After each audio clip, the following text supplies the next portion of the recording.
राजस्थान जो कभी जलवायु की विषम परिस्थितियों, सूखे और सीमित संसाधनों के कारण कृषि के लिहाज से चुनौतियों का केंद्र माना जाता था, आज एक नई दिशा की ओर अग्रसर है।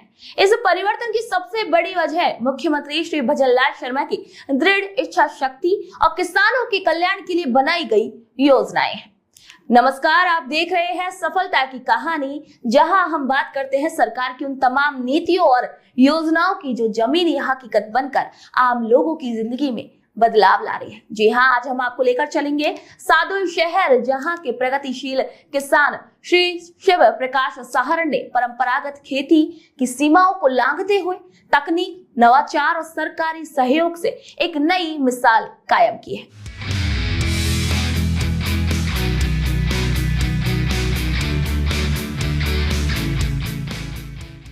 राजस्थान की मिट्टी में जब भी फलों की खेती की बात होती है तो बरसों से यह चर्चा होती रही है कि यह राज्य जलवायु की दृष्टि से कठिन है। यहाँ पर संसाधनों की कमी है और किसान हमेशा संघर्ष करता रहा है। परंतु पिछले कुछ समय से इस धारणा में एक सुखद बदलाव देखने को मिला है। यह बदलाव किसी चमत्कार का परिणाम नहीं है, बल्कि मुख्यमंत्री श्री भजनलाल शर्मा की किसानोन्मुखी नीतियों और दूरदर्शिता का प्रतिफल है। भजनलाल सरकार ने कृषि को राज्य की अर्थव्यवस्था और समाज की रीढ़ के रूप में स्वीकारा है और इसी के अनुरूप योजनाओं को धरातल पर उतारा है। आज राजस्थान का किसान केवल मौसम पर निर्भर नहीं है, वह अब योजना, तकनीक, संसाधन और सरकार के सहयोग से खेती करता है। मुख्यमंत्री किसान सम्मान निधि योजना, फार्मर रजिस्ट्री आईडी, स्वयं गिरदावरी का अधिकार और कृषि यंत्रों पर सब्सिडी जैसी योजनाओं ने किसान को नए युग में प्रवेश करने का अवसर दिया है। राजस्थान की इस नई कृषि यात्रा का प्रतीक बन चुके हैं प्रगतिशील किसान श्री शिव प्रकाश साहरण, जिन्होंने सरकार की योजनाओं का पूर्ण लाभ उठाकर एक प्रेरणादायक उदाहरण प्रस्तुत किया है। श्री शिव प्रकाश साहरण सादुल शहर क्षेत्र से आने वाले एक ऐसे किसान हैं जिन्होंने परंपरागत खेती को छोड़कर आधुनिक और नवाचारी खेती की राह अपनाई।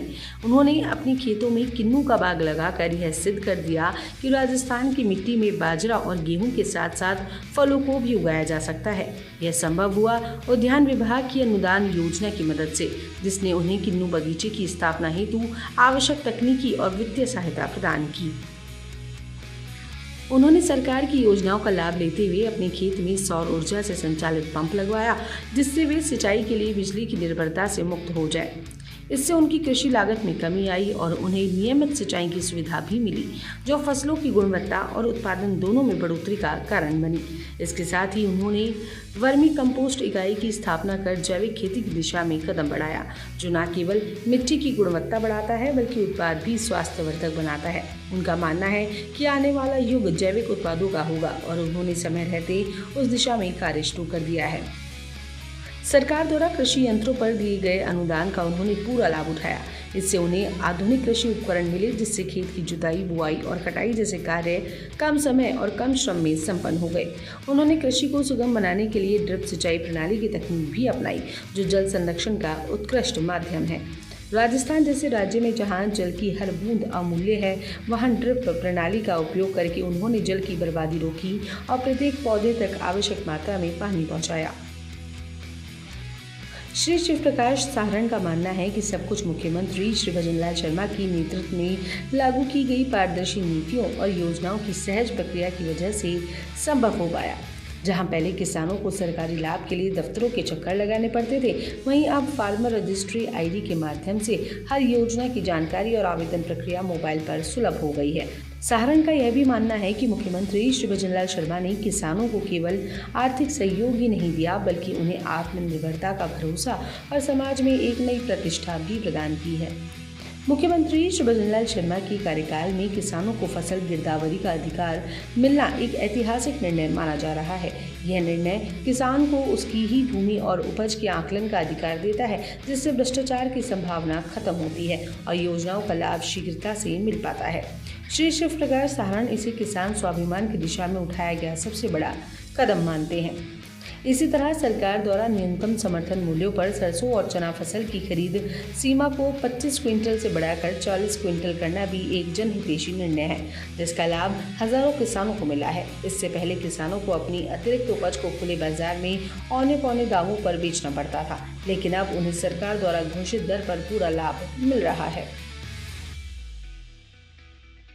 बजट वर्ष 2025-26 के अंदर हमारे जो भजनलाल जी सरकार ने कृषि क्षेत्र को लेकर जो अनेक घोषणाएं की है वो स्वागत योग्य है।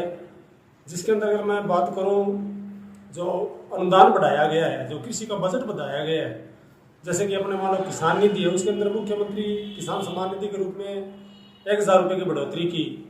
डिग्गी के जो सिंचाई डिग्गी हमारे किसान जो खेतों में बनाते हैं, उस पर उन्होंने जो अनुदान बढ़ाया, ये स्वागत योग्य कदम है। इसके साथ साथ जो नहरी तंत्र है हमारा, जो श्री गंगानगर डिस्ट्रिक्ट है, हनुमानगढ़ डिस्ट्रिक्ट है, ये पूरी तरह से नहरी पानी की सिंचाई के ऊपर निर्भर रहता है। और इन दोनों ही जिलों के अंदर जो गंग नहर है और भाखड़ा नहर है और आईजीएनपी नहर है, उसकी रिलाइनिंग के लिए भी उन्होंने अलग से बजट जारी किया है। जो खाले अभी भाखड़ा क्षेत्र के अंदर पेंडिंग थे, उसके लिए भी बजट माननीय मुख्यमंत्री जी ने हमारे यहाँ दिया है। तो ये सभी स्वागत योग्य कदम है। और इसके साथ साथ समर्थन मूल्य की खरीद है। इस बार गेहूँ की खरीद के रजिस्ट्रेशन काफ़ी समय पहले से शुरुआत की है, ये भी एक स्वागत योग्य कदम मैं मान सकता हूँ। और इसके साथ साथ जो गोपाल क्रेडिट कार्ड, जो हमारे गोपालक किसान हैं, उनको जो सहायता दी है गोपाल क्रेडिट कार्ड के रूप में, बहुत ही स्वागत योग्य कदम है। और जो सबसे बड़ा फैसला जो मोदी सरकार की तरफ से जो आया था, और जो राजस्थान सरकार के अंदर भी इसको कहीं न कहीं लागू किया जा रहा है, जो 3 लाख रुपए की जो ऋण सीमा थी केसीसी की, उसको 5 लाख बढ़ाया गया है। तो कहीं न कहीं ये राजस्थान सरकार द्वारा लगातार जो भजनलाल सरकार द्वारा जो अपनी बजट घोषणाएं कृषि के अंदर कृषि को देखते हुए की जा रही है, कहीं न कहीं मैं उसको स्वागत योग्य मानता हूँ। और अभी जो मौजूदा स्थिति है, उसके अंदर जो समर्थन मूल्य पर जो खरीद की जो प्रक्रिया है, उसको हमें कहीं न कहीं सुगम बनाने की अति आवश्यकता है। और हमें उम्मीद है कि भजन सरकार ये काम करेगी और किसानों को उत्थान होगा। मुख्यमंत्री श्री भजनलाल शर्मा के नेतृत्व में राजस्थान की कृषि आज आत्मनिर्भरता की ओर बढ़ रही है। किसान तकनीकी रूप से सशक्त हो रहे हैं, उन्हें योजनाओं की सही और सटीक जानकारी मिल रही है, और सबसे महत्वपूर्ण, उन्हें उनके कार्य का सम्मान मिल रहा है। शिव प्रकाश सहारण जैसे किसान आज पूरे राज्य के लिए एक प्रेरणा का स्रोत बन चुके हैं। तो सफलता की इस कहानी में फिलहाल के लिए इतना ही। अगले एपिसोड में फिर मिलेंगे एक नई विकास यात्रा के साथ। तो तब तक के लिए नमस्कार।